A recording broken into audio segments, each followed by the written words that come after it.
Humble obeisances to the August gathering. This is my first time in this auditorium, as much as it is my first time for Mindful Insights. Thank you, Mani, for graciously inviting me and to the gathering as well. The topic chosen for the day is Garuda. And people who are kind of accustomed to listening to some of my discourses may be wondering that why is an LED screen aiding me? When Mani met me in the month of January, he wanted me to speak in Feb. So unfortunately, I couldn't give him a date in the month of Feb. I said June is the best month. And at that point in time, I asked him, what do you do? So when I told him, he said that he's into a business that has to do a lot with LED screens.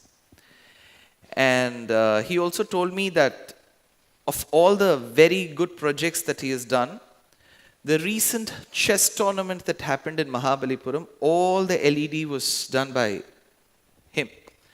So that is when I thought, why not make the best use of LED now? So that is how the topic on Garuda is featured. I'm sure every time we visit a temple that has affiliation with Vaishnavism or Sri Vaishnavism, the first thing that we make note of is the Garuda's Sannidhi. In large temples, when you enter the premises, the Sannidhi for Garuda itself is so huge. I'm sure when we go across, I will take you to one of the beautiful pictures of Sri Rangam, that everything associated with Sri Rangam has the prefix Periya or Periya, Peri. So we have this Periya Tiruvadi, which is Garuda, and then we have a huge Garuda's presence there. So Garuda's presence is excellent and important in all temples. But we need to understand how Garuda is featured in Sanatana Dharma. This one is a beautiful painting by none other than a person whom we all have seen and liked, a person who's very close to my heart, Keshav. So this is a depiction of a Southeast Asian Garuda. Garuda may look slightly different, but this is how he's showcased in the Balinese tradition. So I've spoken in Indonesia thrice. It is an archipelago nation, a Muslim majority nation. There are a few islands which have Hindu majority as well. The driver who drove me from the airport in Jakarta to the place where I was supposed to speak stopped his car and performed his namaz justfully and sincerely. His name was Aditya. So any shop that you enter in Jakarta, the welcome note is Jai Subhadra, Jai Arjuna.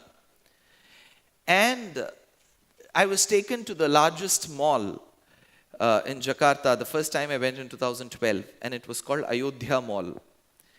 And trust me, if the mall had this name in Chennai, there would be total ruptures and protests.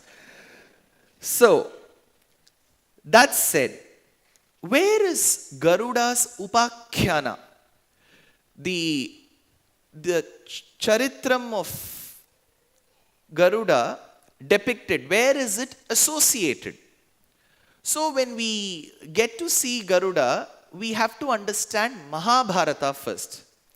So we have 18 parvas of Sri Mahabharatam. The first parva is called Adi Parva. It is one of the largest parvas.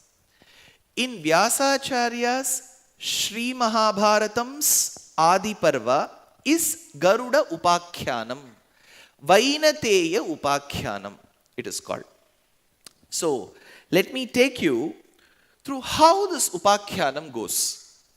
So, there is a mention of two sisters called Kadru and Vinata. Kadru and Vinata are married to the Rishi of Kashmir when manuscripts were more and stones were less. So, in that Kashmir where manuscripts ruled and knowledge was its zenith, came a rishi called Kashyapa. There are beautiful works that describe the greatness of this land. Some say it was revered as Kashyapa Vihara. So it was called Kashmira. There is a beautiful work called Rajatarangini by Kalhana that describes the legacy of the kings who have ruled that land. That said, Kashyapa was extremely attached to the land, and any charitram that we deal in Sanatana Dharma has to do with Kashyapa and his set of wives. So I keep telling people, do not ask why he was polygamous in nature. It could be a matter of concern, but to me, I was a worthless bauble in front of him for him to even ask my opinion of multiple marriages. So had he asked me of an opinion, I would have said no. He didn't ask me. So let's keep him as a polygamous person. A few lessons to be learned from him. That's where. Let's keep it simple. That said, Kadru and Vinata, the wives of Kashyapa, they were very, very interested to have children, many in number, especially Kadru. So, Mahabharatam says that she produced many snakes. Kadru produced many snakes. This may arise a curiosity in all of us. How could humans, when they come together, produce snakes? It is absolutely tangential to our understanding of basic science.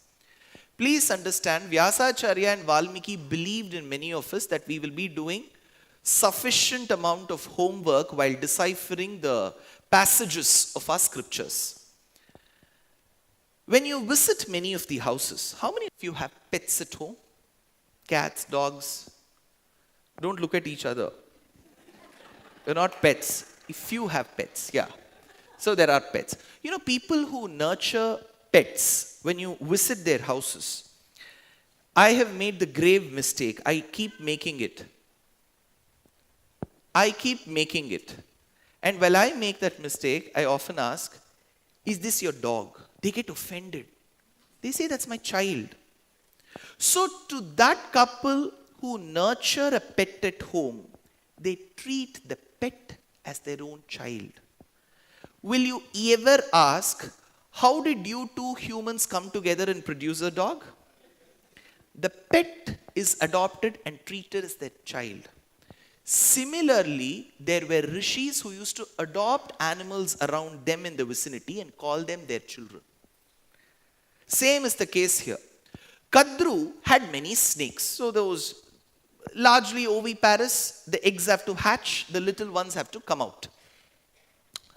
Vinata also had children, but they were birds. Let's keep that aside. There's something very interesting about these two sisters who were married to this person called Kashyapa, where Kadru hatched the plan. She thought, I must have somebody serve me. I must have a help. I am done with the lockdown periods. So I need help at home. So why should she go hire a person by paying a non-refundable deposit in a .com? Rather, she thought, why can't I make my own sister subservient to me? That is when Kadru and Vinata, while they were carrying the soiled clothes to the close-by lake to get them washed, Kadru made an interesting note and she put forth this question to Vinata. Did you get to see a horse? That is when Vinata said, yes, I did see a horse. You remember what horse was it? Yeah, it was a white horse with a white tail. This remark of Vinata brought a retort from Kadru, who said, I don't think it was a white horse with a white tail. It was a white horse with a black tail. Vinata said, no, I am sure my eyes won't cheat me. It was a white horse with a white tail. Kadru said, then I challenge you. I'm sure the horse is going to trod the same place tomorrow. Let's see if it's a white horse with a white tail or a white horse with a black tail. What if it is a white horse with a black tail, Vinata? Vinata said, I don't know, Kadru. If it happens to be a white horse with a black tail, you shall be subservient to me and you shall serve me throughout your life. That's a bondage slavery. She said, deal. My eyes don't cheat me. That night, Kadru went to her children, the snakes. They were dark-hued snakes. She told them, go tie and twine yourself around each hair of the horse's tail of Uchchaishravas. Those snakes said, no, no, no. This is wrong. Now you may ask, if snakes can communicate, right? I'm sure people who have pets will surely know when your dog needs food, when your dog is upset with you. Is the dog speaking in Sanskritam with you? No. So treat animals' language is also a form of communication. Now, when those snakes refused to agree to the mother's ploy, which is Kadru's plot, that is when she said, Sarpasatre Vartamani. Later at one stage when there is one descendant of Shantanu called Janamejaya who performs Sayagam called as Sarpasatram, I curse that many of you, my children, will die into the blazing fire of that Yajnam Sarpasatram. Now these children said, okay, we'll do what you say. But the curse is already pronounced. So these children go and tie themselves up to the tail, the hairs of the white Uchchaishravas. And this horse, when spotted the next day by Vinata and Kadru, gives a clear message that Kadru has won and Vinata has lost. So the deal was Vinata should serve her. But eventually Vinata's bondage extended to her children as well. Everything that I state now is very important for later slides. So she said, this bondage that you have will go to, that shall be bequeathed by your children as well. Vinata said yes. But then Vinata decided, let me not have so many children like what my sister Kadru has. Let me restrict it to 2. Nam iruvar, namak iruvar. So, now when there was a egg that was spotted in the nest, she ended up wanting to have birds as her children. So she prematurely goes and opens the egg, even before the stage had come where the chick could normally, naturally come out. She broke open the egg. This hasty decision of Vinata led to that bird not fully being developed. It was a partially developed, special abled child, which was the bird. And this bird was reddish. Its eyes were also reddish. It was extremely angry with the mother for having taken such a hasty decision. So the bird now curses the mother that you shall continue your days of slavery for many, many months to come. That said, that child later is offered job as the charioteer of Surya. Since he's red-hued, he's called Aruna. He becomes the charioteer, Sarathi, to the Rathi called Surya. Surya Ratham has one chakram called Sambatsaram. It is driven by 7 horses, and those 7 horses held by the reins by the Sarathi are representative of the chandas, the different prosodies that you find in Sanskritam like Gayatri, Ushnik, Trishtup, all these chandas are the 7 horses. This Aruna becomes the charioteer, the Sarathi to Surya Deva. Now, then comes the day where she waits for that moment when slowly the next egg can hatch, because she's already got one curse. She didn't want another one. So she patiently waited for the other one to hatch. And when that egg hatched, came one bird, looked left, right, did this, and came out. And that was the bird which will later be called Garuda. He is Vinata Sutta. Vinata Sutta, Vainateya, these were the names. But over the period of time, he gets beautiful names. Now, how was this bird? Later we know him as Garuda. How was this bird's childhood? See, when we talk about Ramayanam, we keep discussing about Rama's childhood. Rama's childhood was not a one that you could run for pages together. He used to keep listening to his parents. If parents said stand, he would stand. Sit, sit. It took many, many years for him to get married. Though both of them may not seem connected, they are connected too. So, he took a lot of time. Whereas Krishna's childhood is filled with memories. Bhagavatam gives so much information about Krishna's childhood. We have heard a lot about Rama's childhood, Krishna's childhood. But here, what Vedanta Deshika brings to us is Garuda's childhood. So he says that the seas, the hills, and the stars were the ones with which Garuda used to play. We have heard of Krishna playing with butter, Rama playing with a bow. But the baby Garuda whom Vedanta Deshika depicts neither played with butter nor with a bow and arrow. He used to play. He used to go hit the stars. Like the bowling game, he used to put the stars and the stars used to be dispelled. So it may seem like an exaggeration, but this is how beautifully he depicts. Like how many of the surfaces of the mountains used to be broken, the waters used to rise, and the stars used to move hither and thither. So he brings the beauty of Garuda in a beautiful shloka.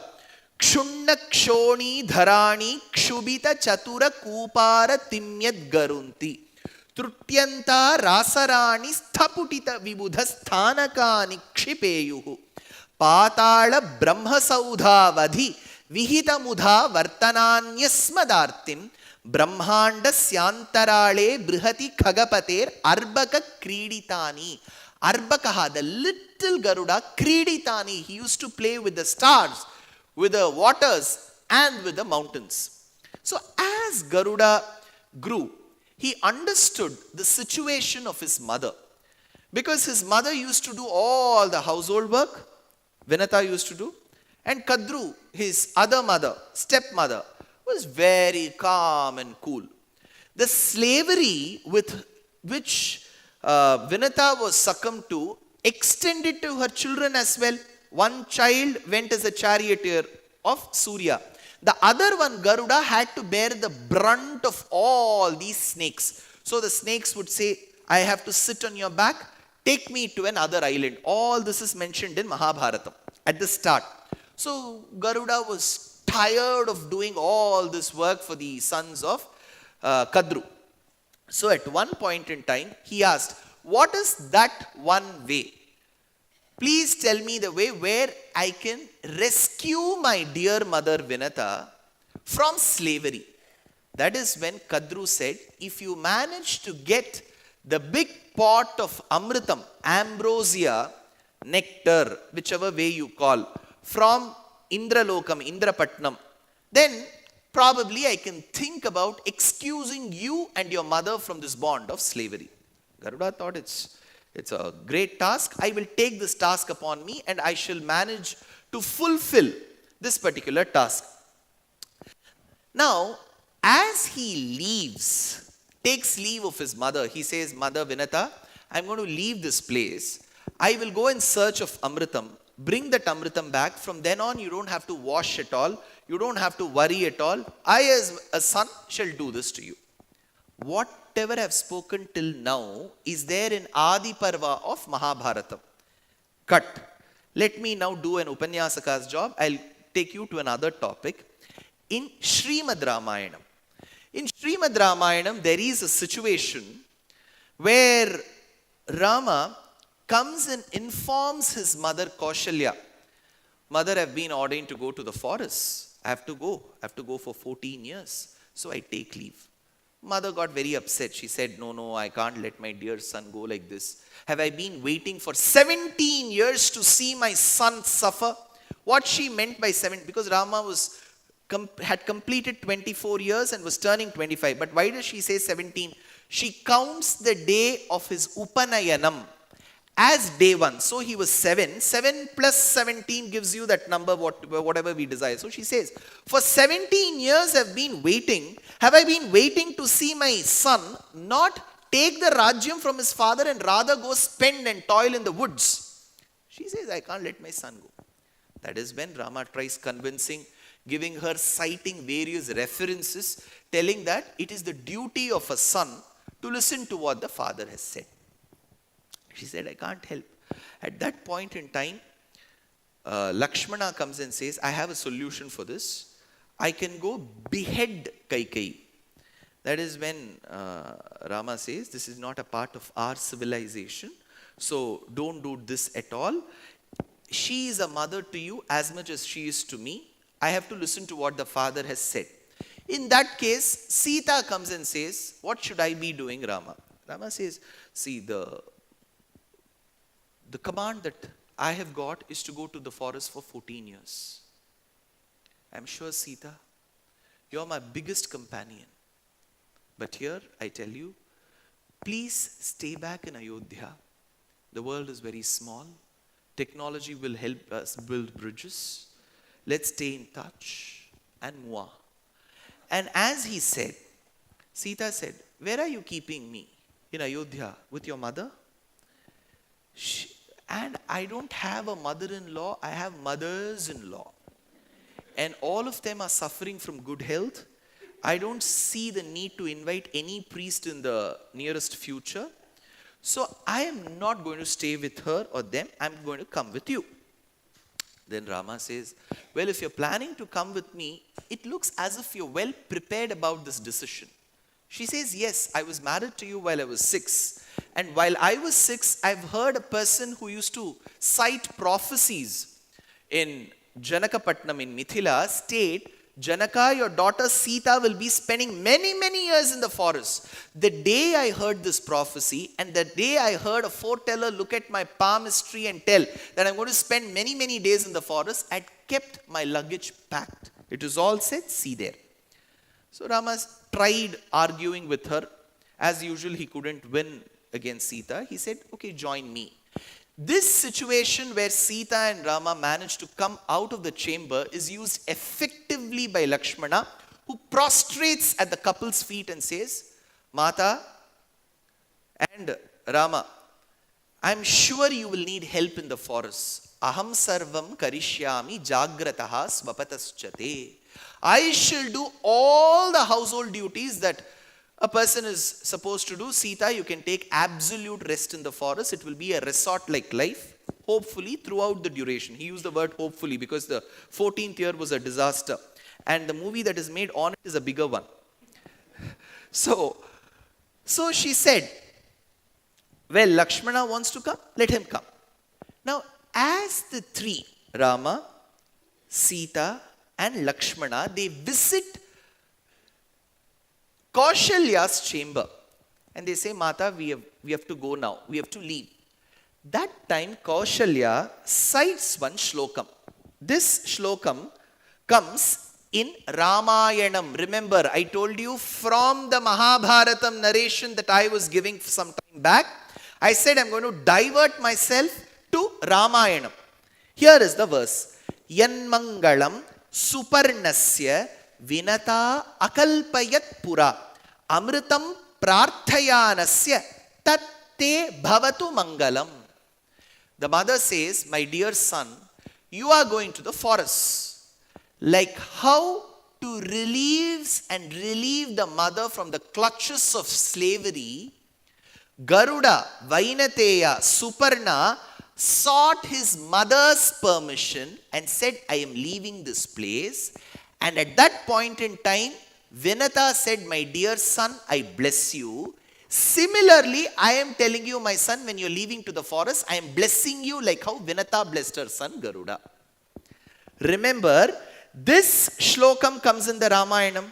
She says, Yan Mangalam Suparnasya. Mangalam is the important word here. She says, those verses which were cited and recited by Vinata to Garuda, I am reciting those verses to you now. You're getting that line. But what are those verses? We don't know. That is found in the Adi Parva of Mahabharatam. Now let's come back to Mahabharatam. Garuda goes and tells his mother, I have to go get the Tamritam. That time Vinata tells, Pakshaute Marutav Patu, Chandra Suryaucha Prishtataha, Shirascha Patu Vanhiste. She recites these lines. Aham tache sadaputra putrakaryartha siddhaye. May you be successful, my son.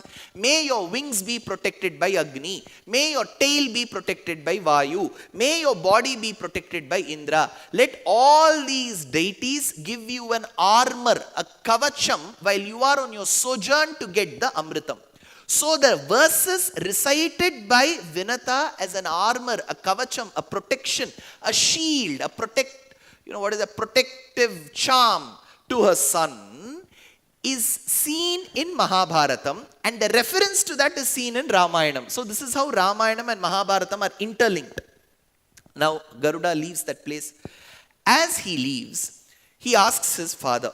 See, Vibhavavataram Garuda is 100% non-vegetarian Garuda. Garuda in Vibhavavataram, in Archavataram, in the temple, he is absolutely vegetarian. He consumes puliyodare, curd rice, vadai, all this Archavataram Garuda will consume. Vibhavavataram, when he was there as a real bird, he is 100% non-vegetarian. So he went and asked his father, Father, I am extremely hungry. Where should I go seek food? The father said, as you take your journey to Amaravati, the place where Indra resides and supposedly where Amritam is, you shall see a lake, and by the banks of the lake there will be two things fighting with each other. One is a tortoise, the other is a baby elephant. Both of them in their previous janmas were two brothers called Supratika and Vibhavasu. So they had a quarrel over property fight. So each of them cursed each other. One said, you shall become a tortoise. The other one said, you shall become the elephant. And the beauty is, those brothers who cursed each other were born in the same neighborhood. That's a bigger curse. And they continued fighting. So if people are fighting, it doesn't mean it is just of this janma. Maybe people have been fighting over janmas. So Garuda says, okay, what should I do with them? If they continue fighting, they are a big menace to the flora and the fauna. Consume them. The father says, eat them up. So Garuda says, see, now my father himself has said that I shouldn't be sparing the life of the tortoise and the elephant, so I shall go. So this consumption of Garuda, holding the elephant, remember, if he has to hold the elephant and the tortoise, what must be the size of Garuda? He has to hold the elephant and the tortoise.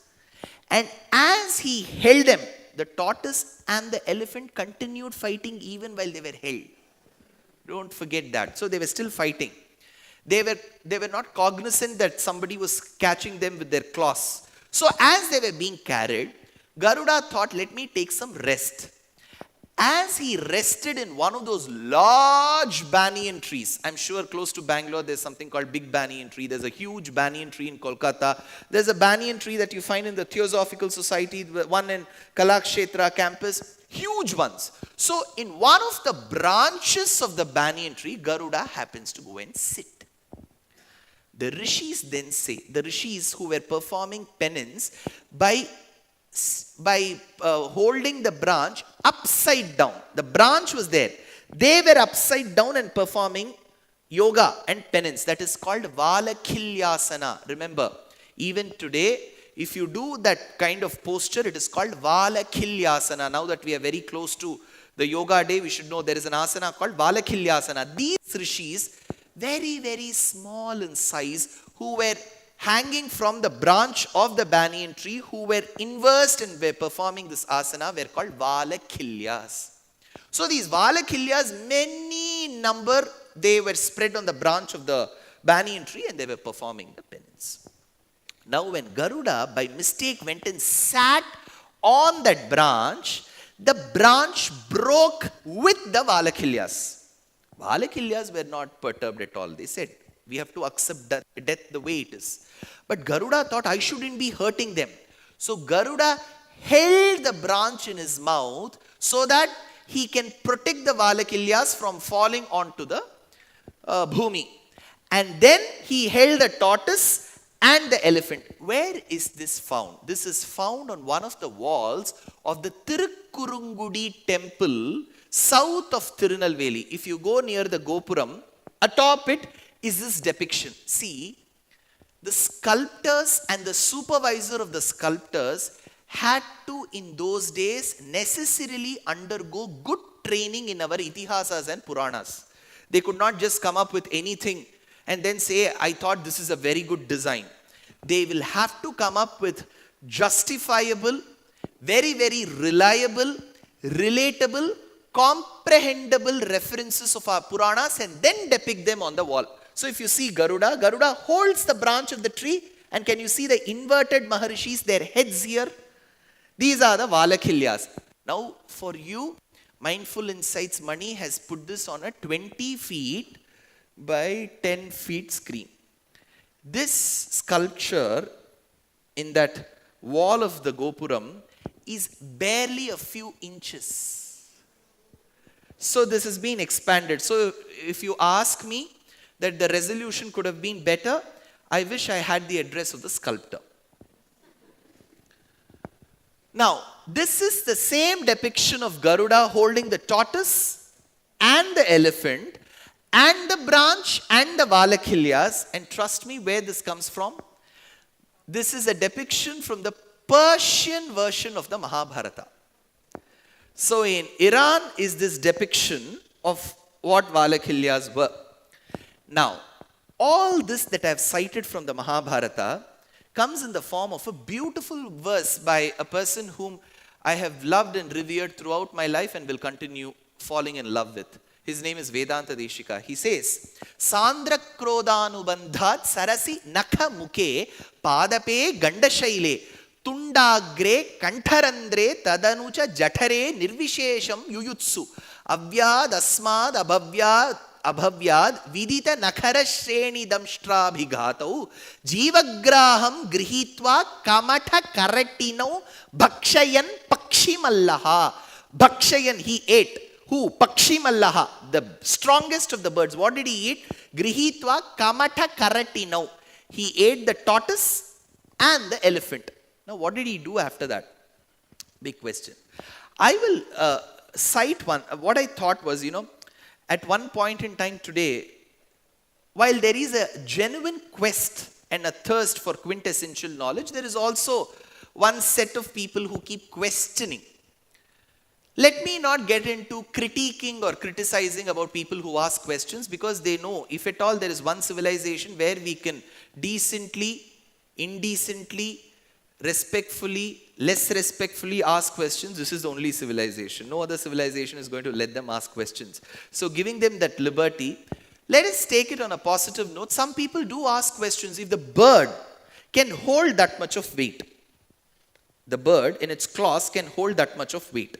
I don't know how big the Garuda of Mahabharatam was, but the acharyas who have given me the knowledge of searching and understanding YouTube videos have found something very interesting for us. What I've done is I've posted the background music from one of the movies where I could play a tiny role called Vedanta Deshika. See what the bird can lift.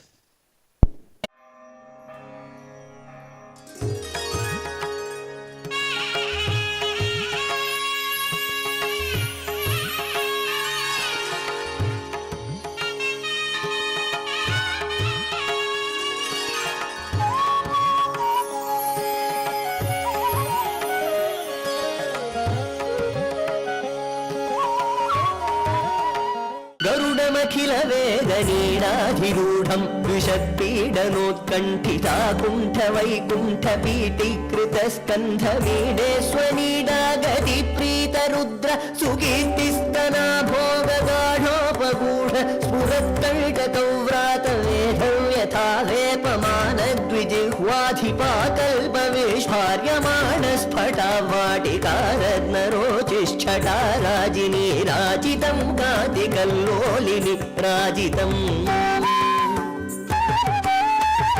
जय गरुड सुपर्ण गर्वीकराहार देवाधिपाहार हारिन्दिवौकस्पति क्षिप्तदम्भोळिधारा किनाकल्पकल्पान्तवातूल कल्पोदयानल्पवीरायितोद्यच्चमत्कार दैत्यारि चैत्रध्वजारोह निर्धारितोत्कर्ष सङ्कर्षणाद्मङ्गरुत्मन्मरुत्मञ्चकाधीश सत्यादिमूर्तेन कश्चित् समस्ते नमस्ते पुनस्ते नमः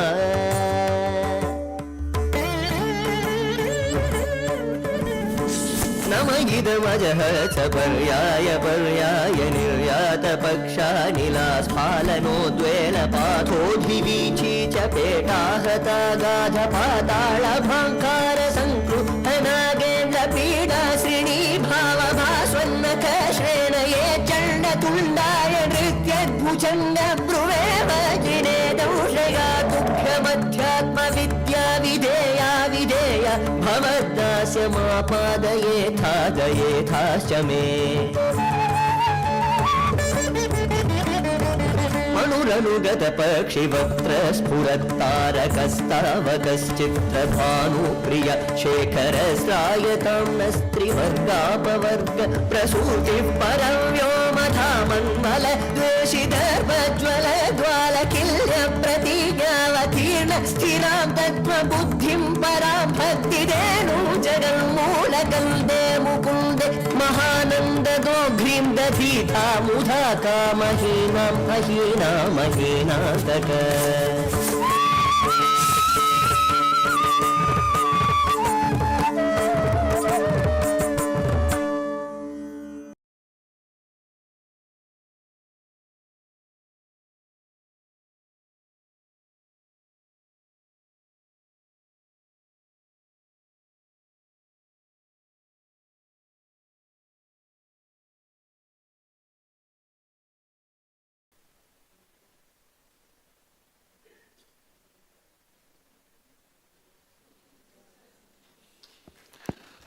So, see, this depiction is not to bring some excitement, but the point that I'm trying to make is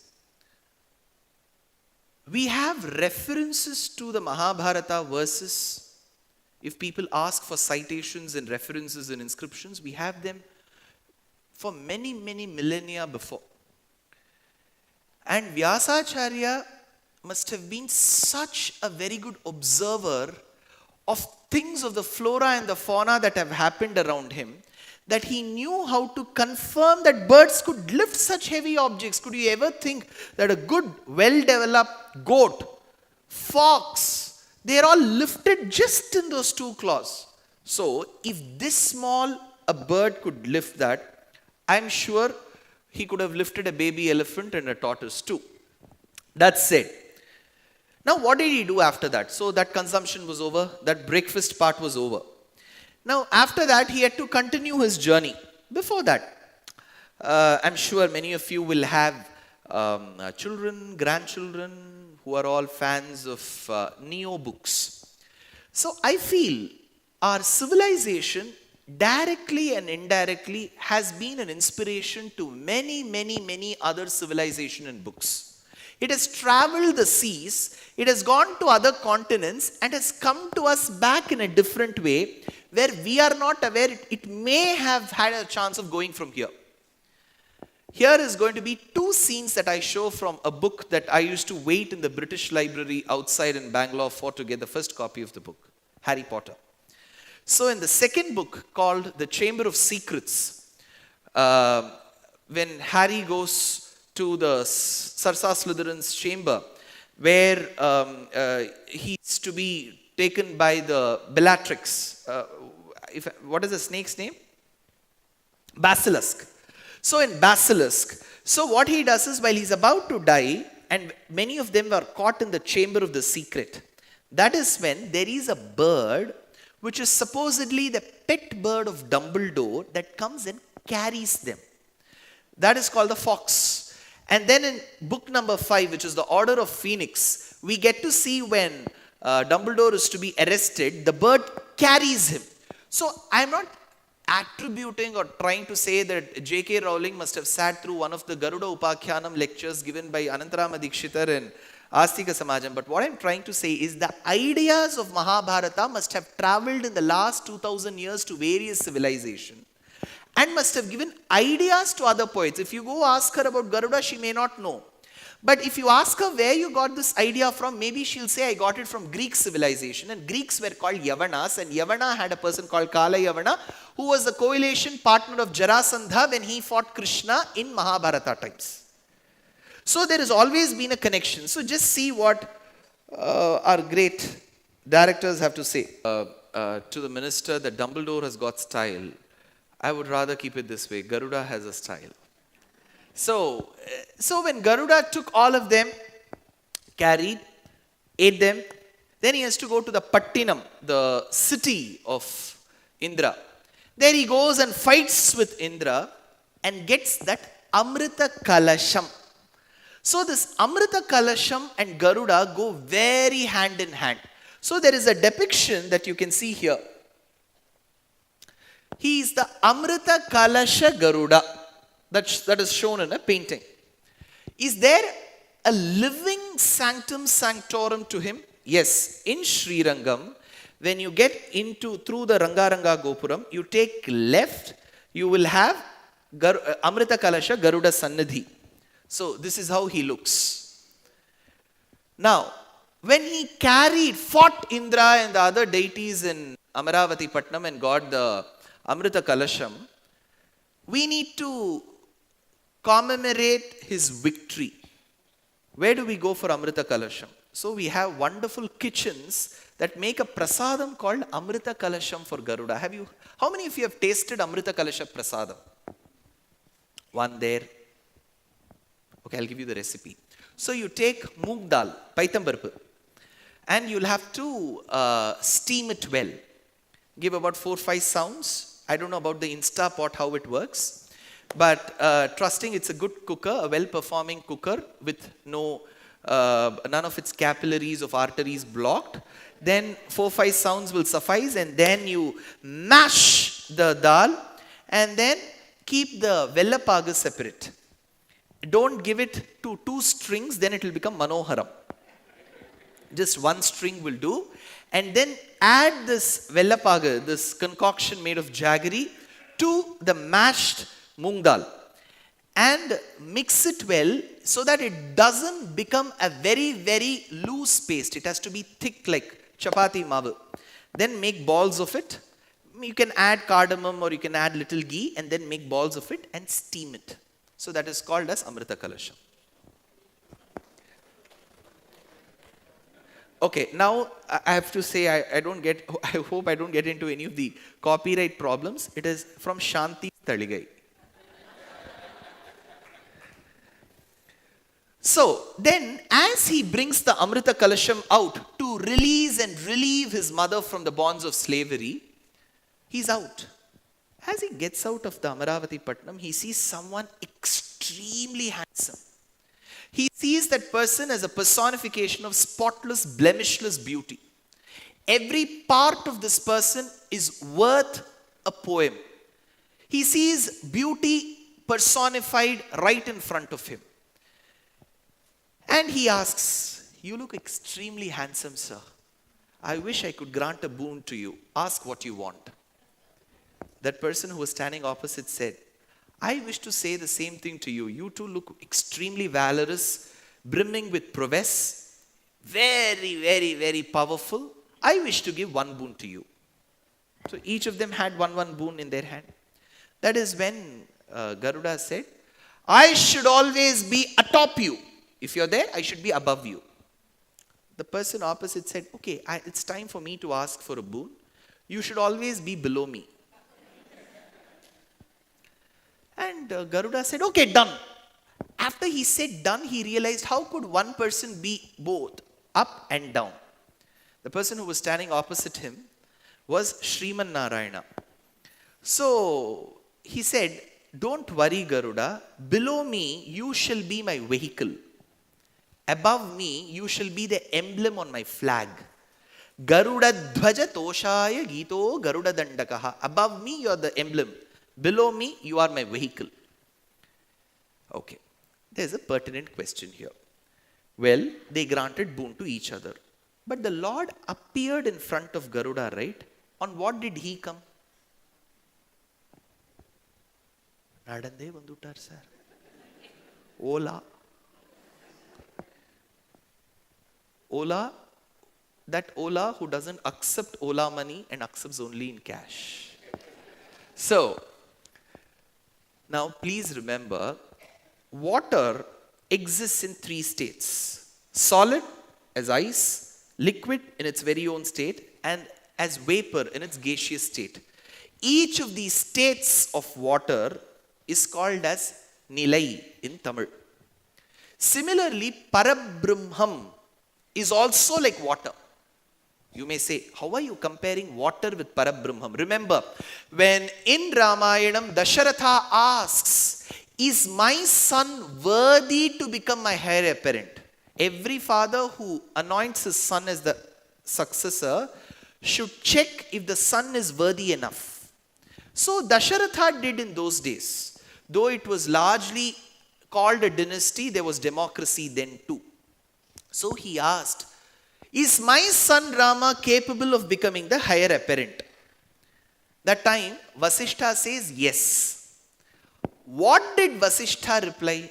Kamban tells in Kambaramayanam, Unnum Neerinum Avanaye Uhappar. People love him more than the water that they drink.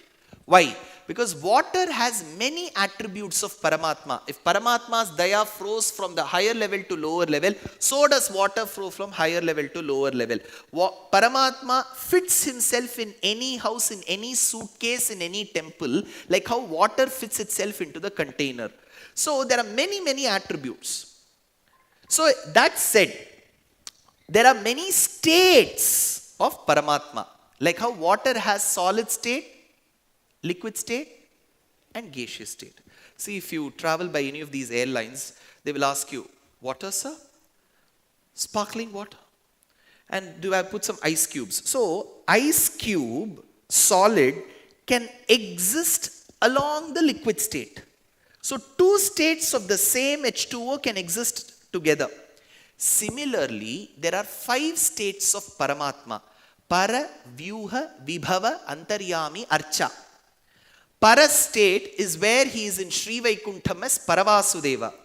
Vyuha is where he gets into all these functions like creation, sustenance and dissolution, like spa. Have you heard of spa? Sankarshana Pradyumna Aniruddha. S-P-A. These are the Vyuha states. Now, in that state, he exists as Vyuha Murti. Paravasudeva, Vyuha Murti. Third is when he is born, he grows, is nourished, nurtured, lives, and then goes back to his abode. That is called as Vibhava Avataram. Rama Krishna, the Avataram, is called Vibhavam. Fourth, where he stays within each of us as the Antaryami, Hardam. The last state is that of where he gives a beautiful darshanam to his devotees across various temples, beginning with Sri Guruvayur, Tiruvananthapuram, Tiruvallikeni, Sri Rangam, Kanchipuram, Pullam, Budangudi, Adanur, Simhachalam, Ahobilam, Yadavadri, and so on. It's called Archavataram. Like how solid state and liquid state of water can exist together, Vibhavavataram and Archavataram can exist together. Rama, who's Vibhavavataram, worshipped Ranganatha, who's Archavataram. Krishna, who is Vibhavavataram, worshipped Guruvayurappa, who is Archavataram. So you see 2 states existing together. Similarly, Garuda also has 5 states. The Garuda who was born to Vinata was the Vibhavavataram of original Garuda. The original Garuda is always there carrying the Lord. Now you may wonder, sir, didn't this Garuda spot the other? Correct. This Garuda should have said, who is the one who's just resembling me? Why couldn't he see? The answer lies in J.K. Rowling's third book called as The Prisoner of Azkaban. So, I keep telling, there are many ideas that have gone from our country through civilizations which come back. So, Harry thinks that there is some animal that is protecting him. But it was actually he who was protecting himself. So you can't see in Vibhavavataram the para state. So Garuda couldn't see the other Garuda, but there was another Garuda there. So the question is, how did the Lord come here? He came on Garuda, but that Garuda was state one Garuda, para swarupam of Garuda. And the Garuda who was opposite the Lord was the Vibhavavataram of Garuda. Got it? Now, Vedanta Deshika puts this into a beautiful shloka. He says, Yoyam dhatte svanishtham vahanamapi varaha sparshito yena yasmai yasmad yasyahava shrir vidadhati bhajanam yatra yatreti santaha prayo devassa itham harigaruda bhida kalpita rohavaha swabhavya swatma bhavyaha pradishatu shakunir brahma sa brahmatam naha. So whatever I've spoken of the Lord granting a boon, Garuda granting a boon in return, Garuda telling I shall be below you as the vehicle, the Lord asking Garuda to be atop the flag as the emblem is mentioned in this shloka. Now, we are going to go to why is Garuda Upakyanam mentioned in Mahabharatam. Mahabharatam should talk about Pandavas, the sons of Dhritarashtra called Dhartarashtras, the tussle that existed between the Pandavas and the Kauravas and how there was a war between them. This is the Katha Bhagam. Why should Garuda story feature here? Right? Isn't it, if irrelevance is a part of the book, wouldn't somebody think of my Upanyasam where you may think, why is he telling this story here? Why should Vyasa also do the same mistake of Dushyant? Why is he digressing? Vyasa does it with a purpose. Kashyapa, in Aruna Prashnam it is said, Kashyapa, Pashyakaha Kashyapo Bhavati. Pashyaka, the one who could see, but just not see, foresee. So you see, I see what is there. What do I foresee? That if I continue this lecture for more than 25 minutes, people will fall asleep. So I see and I foresee. That is why he was called Kashyapa. Why is Kashyapa mentioned in Mahabharatam? Because Vyasa knew there will be an exact opposite person to Kashyapa called as Dhritarashtra, who could neither see nor foresee. Had he foreseen, he would have not let his sons humiliate his own daughter-in-law in the middle of the court. But he was extremely happy that his daughter-in-law is getting humiliated. He didn't foresee the destruction, the calamity, the disaster that was to strike the heads of his very own sons. He could neither see nor foresee. In the Pasuram for Thiruvallikeni, Tirumangayalvar, Virpena Velavum, Kanjanum Mallum, he says, Andhakan Sirvan. Andhakan is the name of Dhritarashtra. Andhakan, he couldn't see. Andhakan, he didn't see, but Vedanta Deshika says, not seeing is not his mistake. But why he was a disaster was, he was just not blind externally, he was blind internally too. So, Kashyapa's Charitram is mentioned in the start of Mahabharatam because he was a person who could see and foresee. Dhritarashtra could neither see nor foresee. Next, why is this mentioned? Kadru cheats Vinata. Correct? She cheats with her sons. She says, my dear black-hued sons, go and tie. It was not a fair battle. She wanted to cheat Vinata. So she used her own sons to cheat Vinata. Correct? You see here, in the scene of gambling, the sons of Dhritarashtra cheat the sons of Pandu by not fighting them directly, but by asking their uncle Shakuni to fight on their behalf. It was not right. So this was cheating. Next, Vinata's son, who's Garuda, finally says, I have to release you from slavery. What should I do?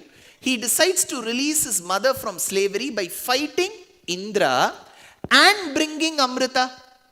You will remember during the Dyuta Krida, the Pandavas had become slaves of the sons of Dhritarashtra.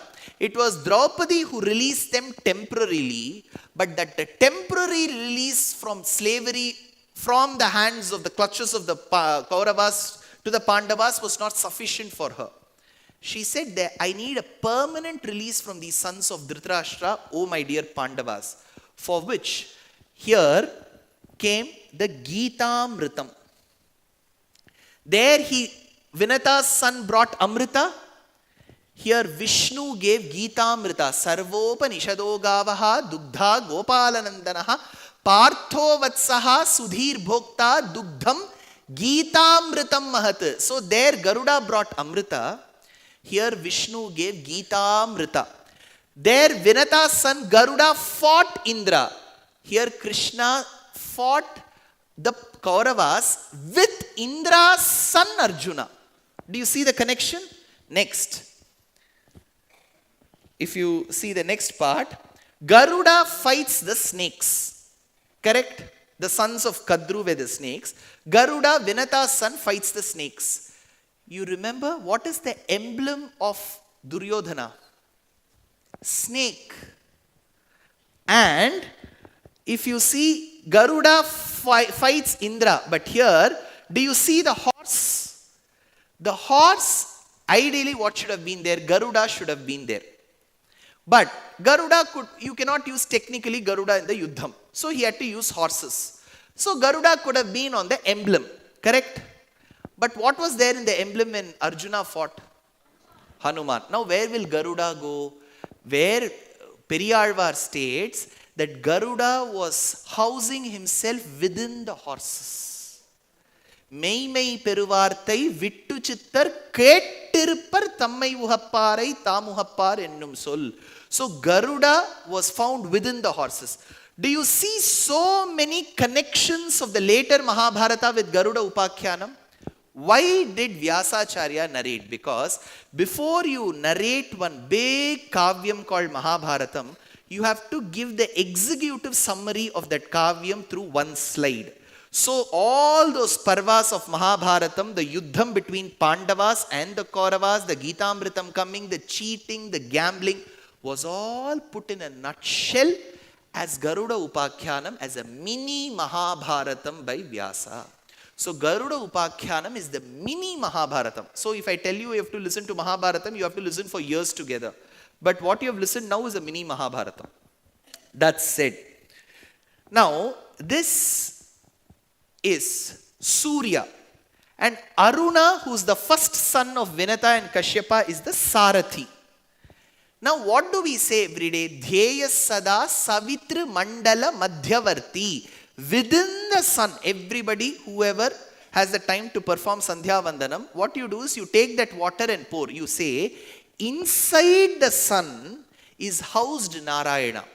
So the external part is the sun, and for Surya, the Sarathi is Aruna. Now, who is housed within the sun? Narayana. And who is the Sarathi? Garuda. So the elder brother and the younger brother are housed within two concentric circles called Surya and Narayana. Now, this connection is brought to us in the form of a beautiful verse from a work of the 7th century called as Surya Shatakam. Surya Shatakam is by a Kavi called, any guesses? Very good, Mayura Kavi. So Mayura Kavi drafted the set of 100 verses on Surya for getting cured of eye problems. So this has been put forth in a beautiful shloka. Prakkalo nidra padmakara parimalanabhir bhavat padashobho bhaktya tyaktoru khedod gati divi vinata sununa niyamanaha saptashvapta parantanyadhikamadharanyo jaganti stutolam devair devassa payad apara iva murari ahintam patirvaha. So here, this is a verse from Surya Shatakam. Now this form of Garuda, while I went to Seattle, one of my very good friends called Jayashri has painted this Garuda in Seattle. What has she done is to paint Garuda the way Vedanta Deshika and the Vedas have praised. Garuda is seen as the quintessence of Vedic teachings. Remember, that is why in any Samprokshanam or Kumbhabhishekam, after you have recited the Vedas and you take the Vedic waters to the Kalasham and you pour over it, immediately people will look to the sky and check if Garuda is there. Because Garuda is seen as the essence of Vedic teachings. Now, what does he signify? Vedanta Deshika states this. Netram Gayatramuche. Now, the eyes of Garuda represent Gayatri Mantram, it seems. So, what she has done is, this is a very low resolution pic of it. If you zoom the eyes, you will see the Gayatri Mantram written within it.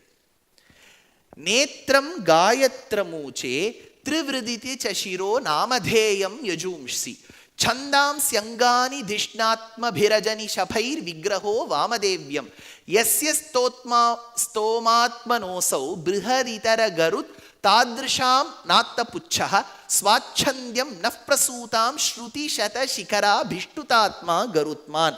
What does Garuda signify? The Atma of Garuda is Samavedam, it seems. That is why in Bhagavatam, when the Lord appears on Garuda before Kardama Prajapati, the verse says, Stomam Udirna Sama. When Garuda was flying, they could hear Samavedam, it seems. So the Atma of Garuda is Samavedam. What is the body of Garuda? Vamadevyam. What does the name of Garuda signify? It signifies Yajurvedam. What does the head of Garuda represent? Trivit Mantra. His eyes, Gayatri Mantra. Wings, Brihat and Rathantra. Limbs, Chandas. The claws, Dishnya Vedika. And tail is Yajna Yajnam. Says Vedanta Deshika. Now, there is another message. If you have seen many of the Vishnu temples, in the Brahmotsavam, there is one day called as Garuda Sevai. When Muthuswami Dikshitar visited Kanchipuram and wanted to take a glimpse of the Lord, he went on the day of Garuda Sevai. Kalido Shahara Tirtha Prabhava Guru Guhadinatam Kapila Shukadi Sannuta Garuda Vahadirudham Varadaraja Mupasmahe Vanaja Sanadi Pujitam. Why is Garuda Sevai so important? Here, we need to understand there are 4 sections, parts to every Veda. There is Brahmanam, Aranyakam, Samhita. These are the 3 portions of Vedas. The 4th part is Upanishad. So there are 4 parts, Brahmanam, Aranyakam, Samhita and Upanishad. Sir, you're saying there are 4 parts. Why have you put so much of gap between these 3 and the 4th one? There is a reason. These 3 talk about a lot of karma, activities. They say venerate Paramatma through this particular ritual. Venerate the Parabrahmam using this particular yagam. So it becomes a karma. So I reach Paramatma through Agni. I reach Paramatma through Varuna. I see Paramatma through Indra. I see Paramatma through Rudra. So these are all the deities through whom I see Paramatma. Since they signify karma, these 3 together are referred to as Karma Kandam. Brahmanam, Aranyakam and Samhita. Now as I keep doing these yajnas, my desire is to understand and meditate upon Parabrahmam, which is Paramatma. Which is that portion that signifies the Paramatma? That is the Jnana Kandam, which is the Upanishad. Now, if you see this Karma Kandam, which is the Vedic injunctions, is represented as Garuda. The Jnana Kandam is represented by Parabrahmam. So when you see Vishnu on Garuda, it means you are seeing Vedam together. Karma Kandam and Jnana Kandam. Shruti, Shirasi. This is Shruti, Vedam. Shirasi, its crown, is Vedanta. Vidipte Brahmani Srinivase. So Garuda Sevai literally brings in front of our eyes Karma Kandam and Jnana Kandam together. That's it. Where else do we find Garuda? When the elephant was crying for help, when one of its limbs was caught in the strong and virulent jaws of the crocodile, the Lord appeared on Garuda. Even in the Thiruvallikeni Pasuram, we get Pul Vurnd Sendru. So when you see Gajendra Varada Sannidhi in Thiruvallikeni, you will see the Lord seated on Garuda. So in our Puranas, Garuda becomes in a way identity to the Lord. Where else do we see him? When Dhruva Charitram, when Dhruva is blessed by the Lord comes over Garuda. Where else? In Ramayanam, where Rama at every point in time says that I'm a normal human being, there's something and certain situations that go beyond his control. When Rama and Lakshmana were tied by Nagapasham in Lanka, when the first time they are tied, Garuda himself comes and rescues them from Nagapasham. Next, when Krishna was carried under the shade of the 1,000-hooded, white-hued Adisesha from Mathura to Gokulam, crossing the swelling waters of the Yamuna river by Vasudeva, we see above the Adisesha, there was somebody else who was guiding him and covering him. That is Garuda. Do you see a bird at the end of it? Do you see here? So, Shrutimayo iti pannagaha, says Vedanta Deshika. Now, when there was no person available to guide Garuda on his way to Pragjyotishapuram, which some say is Assam and some people say is the current day Thailand. Because Naraka ruled a city called Pragjyotishapuram. Pragjyotis means where the light keeps burning, which means that could have been the place where active volcanoes were found. So there are 2-3 active volcanoes found in Thailand, and in earlier maps, Thailand is called by the name Dwaravati. When there is, when the magma pushes itself up. See, we need to understand a lot of these events from the cosmic angle. We have heard of Shiva being a Tripurantaka. Namaste astu bhagavan vishveshwaraya mahadevaya trayambakaya tripurantakaya trikagnikalaya tripurantaka, tripura samharam. Very important. When Hanuman burns Lanka, Valmiki says like how Rudramurti burnt Tripuras, Hanuman burnt Lanka. So there is reference, and one of the Nayanmar says, Siritavan Yeritan. When Lord Shiva burnt Tripurams, he gave a smile. It was not as if he was tensed. He smiled and burnt Tripurams, it seems. Now coming to Tripuram, what does that signify? We see 3 elements in Tripuram: gold, silver, and iron. 3 fortresses. So if you look at the surface of earth, it is flat, and there is a volcano above it, and when the force comes, the magma, the lava pushes itself up like this. So if you see this, and this, doesn't this remind you of the arrow being shot from a bow? So there is a lake called the Toba Lake, which is found in the Southeast Asian country, where you find that a big catastrophe has struck at one point in time many millennia ago, where the volcano pushed itself and those minerals of gold, silver and iron were thrown out. So this must have been the place where Tripura Samharam must have happened. So we have to relate it in a cosmic manner. Similarly, this Pragjyotishapuram, some scholars, one of the scholars, a good friend Jayashree Saranathan opines that it must be Thailand.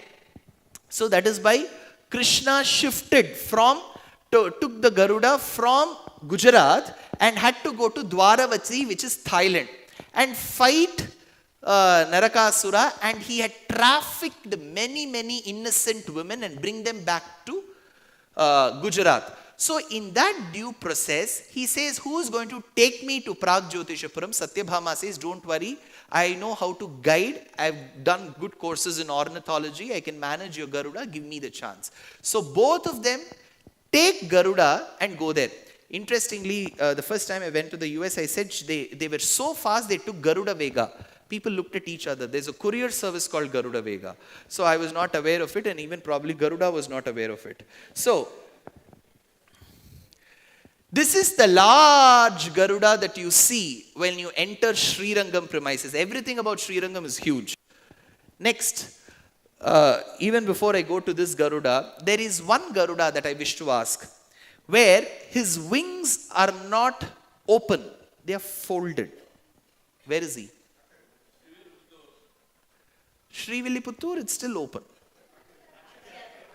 No. Oh, wow. The next picture was not the answer to that question. Somebody said? No. Have you visited the Vaikuntha Perumal temple in Mangadu? In Mangadu, the wings are folded because the marriage of Kamakshi with Shiva didn't happen in Mangadu. It was postponed for some reason. So Vishnu said, Garuda, you have to take some rest, fold your wings and sit here. When we are called, we'll go. So his wings are folded. So it is there in Mangadu. Now let's come to this. Okay. So this is a unique Garuda in Tirunarayur called Nachiyar Kovil, where the Vahanam is not made of wood. It is made of stone. He's called Kal Garudan. The greatness of Kal Garudan is, this is one of the temples constructed by Kochenganan Cholan. Kochenganan was a great Shiva devotee. His eyes were reddened. And Tirumangayalvar says, Yendol Isharku, Yentol Isharku, to that Shiva who has 8 hands. Tirumangayalvar says, Yentol Isharku. Now we'll have a question. Sir, Shiva has 8 hands and Tirumangayalvar says, it doesn't stop here. Paramacharya Mahaprabhu was so inspired of Tirumangayalvar's Pasuram that he ordered his Tapati to make a Nataraja Murti with 8 hands in Dantam and keep it in the Matham. So Tirumangayalvar's Pasuram inspired Paramacharya to make a Shiva statue. All these 3 come together. Imagine. Now, in Nachiyar Kovil, the style of the temple is Mani Mada Kovil. Because Kochenganan Cholan's architecture style was when you stand outside the temple, I should see the Lord at an elevated place. Do you see most of the auditoriums, if you go to the auditoriums, if you have to watch a dance, you cannot watch it on a flat platform. It has to come gradually down. So this Manimada Kovil, you have to walk, take 4 steps, walk, take 4 steps, walk. It is called Mani Mada Kovil. So he constructed in that style. All of them were Shiva temples, and the last one was Nachiyar Kovil, which was a Vishnu temple. Kochenganan Cholan tells that. So when Garuda is brought from the Garbhagraham for the first 4 steps, 4 people carry him. Then he becomes slightly heavier. 8, 16, 32, 64. And when he gets out of the temple, 128 people have to carry him. He's so heavy. Then as he gets back to the pavilion, which is his Garbhagraham, he gets so excited that he starts losing body weight. Even without going on a keto, even without making a paneer into a tofu, even without converting one of the A2 milk into almond and soya, he loses weight. That's the greatness of him. So 128 becomes 64, 64 becomes 32, 32 becomes 16, 16 becomes 8, 8 becomes 4. So that's the greatness of Garuda here. And the beauty about Garuda is he carries all the snakes as his ornaments. If you go look at his ears, they are not the gold. There are 2 snakes here. His necklace is a snake. His girdle is a snake. His janeyu, punal is a snake. His armlets are snakes. So you have close to 9 snakes that he's adorned with. This is Kal Garudan. And interestingly, you know something about Kal Garudan. When my Acharya, Karunakara Acharya, at one point in time had an accident with respect to his eye. His father, who was an Ashu Kavi, wrote 100 shlokas on Kal Garudan called Kshemakari Shatakam. Not everyone is blessed to have a father like that, right? Suppose if I feel not so good today, my father can just pray. He cannot write 100 shlokas.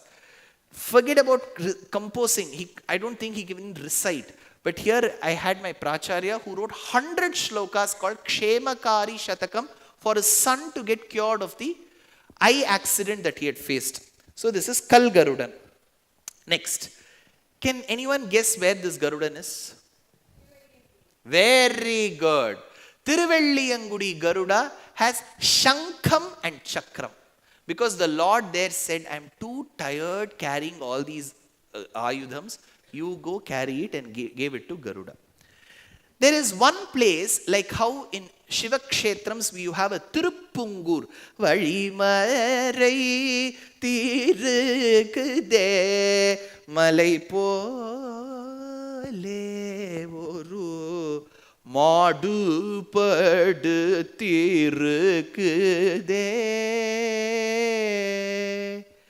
Gopalakrishna Bharati says how Nandanar said, here is one big bull, because of which I am not able to have a glimpse of you, my dear Mahadeva. Can you please ask this bull, big bull of yours, to slightly move? So Tirupungur in Shiva Kshetrams is a place where Nandi is not aligned in one line with the main deity of the Sanctum Sanctorum. He moves away. There is one Kshetram where Garuda is not aligned in the same line. Any guesses? Very good. Tenthirupperai. In Tenthirupperai, which is one of the Navatiruppadis, the Lord is called Makara Nedunkulai Kadan. If you've been hunting for a good name for your prospect grandson, keep this. Makara Nedunkulai Kadan. The one who has got, in Madurai and Tirunelveli, they have huge earrings. So the hole becomes so huge. So two dazzling, resplendent fish-like earrings float below the ears of the Lord. Makara Nedunkulai Kadan. So there, Tenthirupperai is extremely beautiful because you have many Purva Shikhas in that Gramam. So those children were playing while reciting Vedam. They were playing as they were reciting Vedam. Playfully they were reciting while they were playing. So the Lord wanted to have a glimpse of these children. So he said, Garuda, you're standing in the middle. Could you please move that side? Pillai Velayatoliyum. Immediately Garuda moved. So in Tenthirupperai, he is not in one line along the Garbhagraham. This is another Garuda of Srivilliputtur. You don't see him opposite the Lord. You see him alongside the Lord. Why? Because the Lord thought he has to respect his father-in-law, because his father-in-law Periyalvar is the Amsham of Garuda. So the father-in-law said, I got my daughter married to you in Srirangam. I gave her in Choladesham. I've come back to Pandya Desham. I can't stay without my daughter. I'll give you place. Please don't mind when people have to make sly remarks about you staying in your father-in-law's house. I don't mind. I know you don't have much of your salt in Uppaliyappan Kovil. Continue the same here. Stay with me. And that is a place where Garuda stays alongside Andal and Rangamannar. There is another temple here. Can you guess who these are? Kannadadavaru idara illi? Kannada. ಹೇಳಿ sir, ನಮ್ಮ ಕಡೆನೇ ಬರ್ತಾ ಇದ್ದೀವಿ, ನಮ್ಮ ರಾಜ್ಯ ಹೇಳ್ಬಿಡಿ. அப்பாடி, அது கன்னடான்னு விட்டா நமக்கு ஒன்றும் பிரச்சனையே இல்லை இல்லையா? காவேரி போது மட்டும்தான் கேட்போம். No.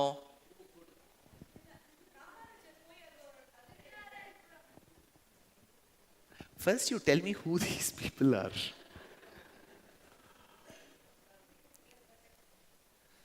Okay. These are the wives of Garuda. Rudra and Sukirti.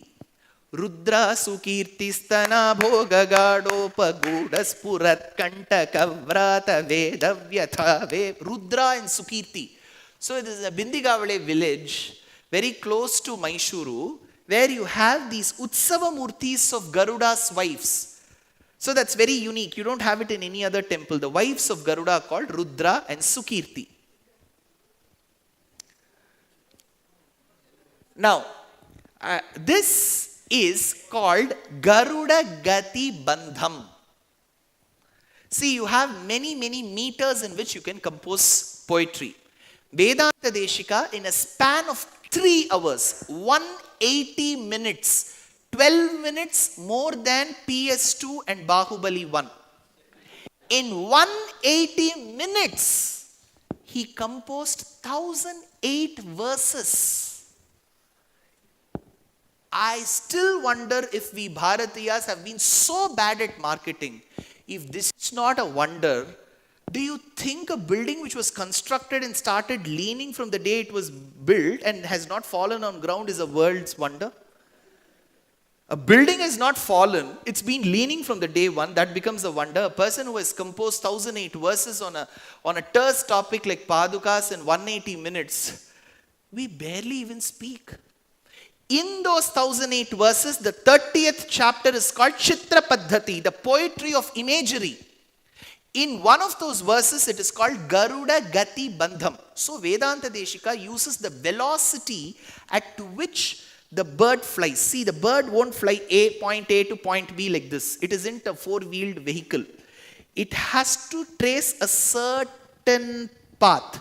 So if you see it in the 3D view, you will see 1, 2 like this. So in that path, he has completed a verse called Garuda Gati Bandham. Look at this. Kavyaya sthita marga vyaja yataga margaka. Kamada jagata sthitye rangapungava paduka. Now see, Kavyaya sthita. Ka, vya, ya. Then if you see 4. Where is 4? Here. Sthi. So if you see Kavyaya sthi. So if you take this in the 3D mode, that describes the velocity at which a Garuda traces the path. So it's called Garuda Gati Bandham. This is one of the verses in the 1008 verses he wrote in 3 hours. So, if you see, this is Vedanta Deshika who lived 750 years back. He gave one work to one of his other good followers called Tyagaraja Swami, born 500 years after his birth. Tyagaraja, in his opera called as Prahlada Bhakti Vijayam, says Prahlada was tormented by his father Hiranyakashipu, and Nagapasham had enveloped the little boy. So when he was thrown into the seas, the Lord of the Seas said, "O son of Vinata, Garuda, please come and relieve this boy from the snakes."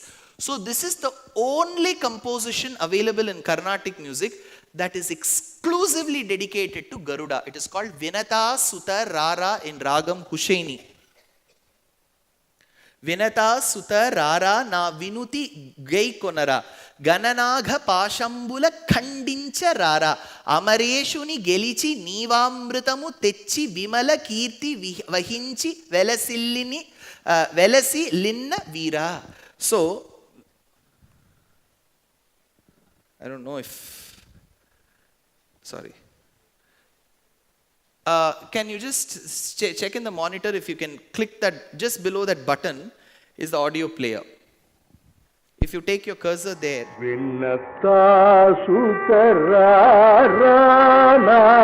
Vinuti Kai Konaraya Vinata Sutararana Vinuti Kai Konaraya Vinata Sutararana Vinuti Kai Konaraya Vinata Sutararana Vinuti Kai Konaraya Vinata Sutararana. This is a composition by Sangeeta Kalanidhi Ramanathan sir. So he has sung. Now this presentation, which is slightly tangential to most of the traditional upanyasams where we sit in one place and we keep going without the aid of this, is to say that with the aid of technology, we can bring some positive changes to the young and the working population. People who are accustomed to traditional lectures may find, oh, those 2 hours of lectures where you give those traditional lectures with no pictures, no slides, that is better, sir. But trust me, we have close to 500 to 600 million Indian population below the age of 30. They are all either in colleges, schools, or some of them have joined in jobs. If you ask them to go sit for a 7-day Bhagavata Saptaham, 2.5 hours every day, they won't. So here I had the help of Sri Mani of Mindful Insights, who gracefully, graciously, benevolently, out of simple magnanimity said, take the LED for yourself, the 20 feet and the 10 feet that you have, and present whatever you want. So Garuda has one character, Garuda. See, if it is Krishna and Rama, it is fine. People will assume, what is there to speak about Garuda? There's so much about Garuda, right from the might, right from the power that he holds.